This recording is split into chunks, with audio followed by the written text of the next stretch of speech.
Hello friends, this is Chell and welcome back to Technical Study with Chell.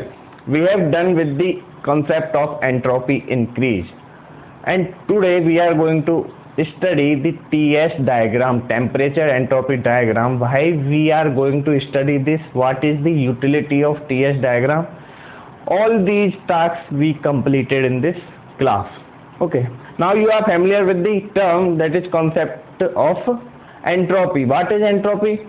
Entropy is the randomness of any system. When you supply the energy or when you supply the any work to the system, then the molecules are randomly moving. Then you can say that the entropy of the system is increasing. So this is the basic concept of entropy. Now today we are going to study temperature entropy diagram. Temperature entropy diagram.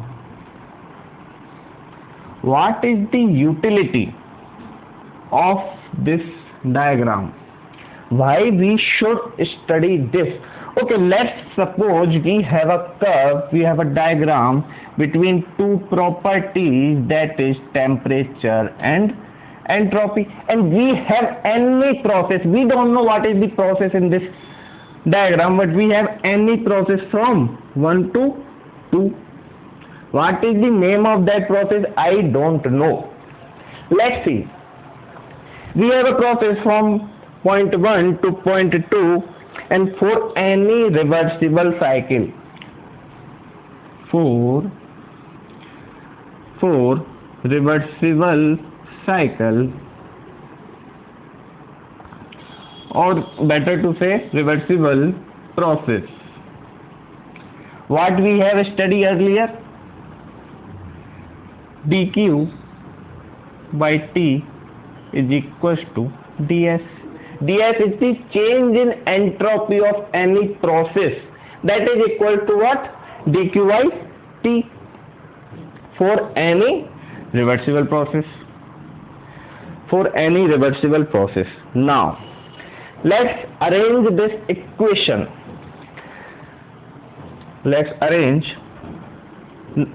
So we can say that the change in energy or change in heat, or we can say the heat interaction, is equals to what? T ds. Okay, so this is the change of energy of an elemental area, not for the whole process. This area, let's suppose this is dA, and the entropy change of this area is ds. Now this heat interaction is the elementary area. For this elementary area, if you want to calculate entropy change for the whole process, then what we have to do? We have to integrate this so we can find the entropy change of the whole process. Okay, now I want to calculate the entropy change for this whole process, that is 1 to 2. So what we can do? We can integrate this process from 1 to 2, and we can calculate the heat interaction for this process, that is coming off to be heat interaction from 1 to 2, integration of 1 to 2 T ds. Okay, very simple. Any problem? No. Let's suppose, okay, see, the integration of anything for a curve between two properties gives what? Area under the curve. Area under the curve. From this equation we can say that the area under the TS curve implies the heat interaction. What? Heat interaction for a reversible process. Let's suppose this process is reversible adiabatic process. Let process is reversible adiabatic process. Now earlier you have studied that any adiabatic process heat interaction is 0. So if we then the heat interaction is 0, then you can say that the entropy change of the system is 0, or you can say the entropy is constant for entire process. For a reversible adiabatic process, the entropy change is constant. Matlab, if you plot this process in a TS curve, then you can say that the entropy of point 1 and point 2 are both same. So can we plot this curve like this? So we can say at point 1 and point 2 the entropy change is equal. Okay, this is the concept of what? TS curve. For a reversible adiabatic process, the curve is coming out to be like this. Okay, for an Carnot process, we are going for an Carnot cycle. What is Carnot cycle? Earlier we have studied that all the processes in Carnot cycle is equals to what? Nothing. All the processes of Carnot cycle are reversible, always. That time we have plotted that Carnot cycle in PV diagram, but this time we are plotting on TS diagram, and the two processes are isothermal. One is isothermal heat addition and one is isothermal heat rejection. Okay, now plot Carnot cycle on TS diagram, then 1 to 2 isothermal heat addition, QH heat addition. Now 2 to 3, that is constant entropy. 3 to 4 isothermal heat rejection, and 4 to 1 again isentropic process. You can write it at SA and SB because the S1 and S4 is equal to SA, means the entropy of point 1 and point 4 was same. Similarly for SB. Now from first law we can say, from first law of thermo, dq is equals to du plus dw. Okay. Or better to write del q is equals to du plus del w. This is the change in internal energy, this is the work interaction, and this is the heat interaction. For any open system,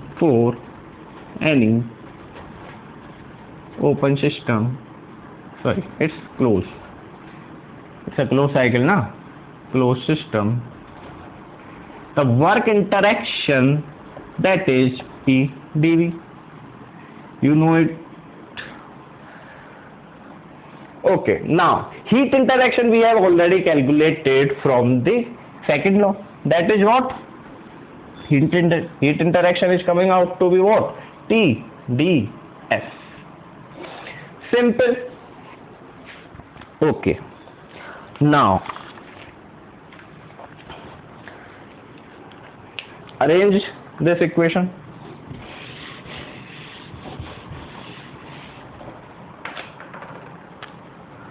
Put in equation 1.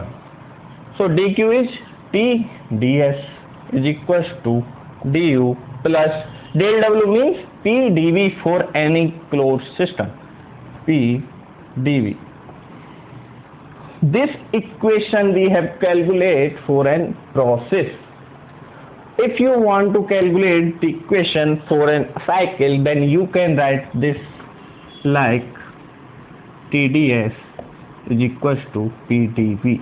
How we write this? For a cycle, this is the symbol of cycle. For a cycle, the equation is reduced to this because the internal energy is gone, because we are calculating for entire cycle. Okay. from here you can say that, sir, TdS is heat interaction, and PdV is work interaction. So in this equation, heat interaction is equals to work interaction. So can you say that the area enclosed by a Carnot cycle on Ts curve is equals to the heat interaction and the work interaction? You can say yes. Now, if you want to calculate the efficiency of Carnot cycle on Ts curve, then what is the relation? Okay, for Carnot cycle efficiency was QH minus QL divided by QH. Okay, here, if you want to calculate the QH, then from the second law, QH is equals to what? TdS, heat interaction at higher temperature, is equals to what? TdS. Okay, now you are calculating for higher temperature, so you can write TH SV minus SA. This is the entropy change from 2 to 1 na, and the entropy of the point 2 is SV and entropy of the point 1 is SA, so you can write this. Similarly, QL can be write like TL SV minus SA. Okay, now put in equation 3. Then efficiency you can calculate TH minus TL SV minus SA divided by QH TH SV minus SA. So this term will be cancel out. Now what we are remaining? TH minus TL divided by TH. This is the efficiency for any Carnot cycle. This we have earlier studied. From Ts curve you can also calculate this. This is the thermodynamic temperature scale. Okay. So this is the utility. This is the utility of Ts curve. You can calculate the efficiency for Carnot cycle as well. Okay. Now let's see a good numerical based on the concept. Okay. Let's see the question. Air is compressed by a 12 kilowatt compressor from P1 to P2. We have a compressor which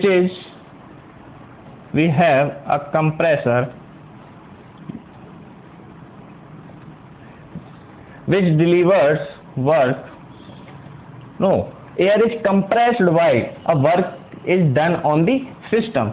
So work is done on the system and means work input is 12 kilowatt. From P1 to P2 we have 2.1 and 2.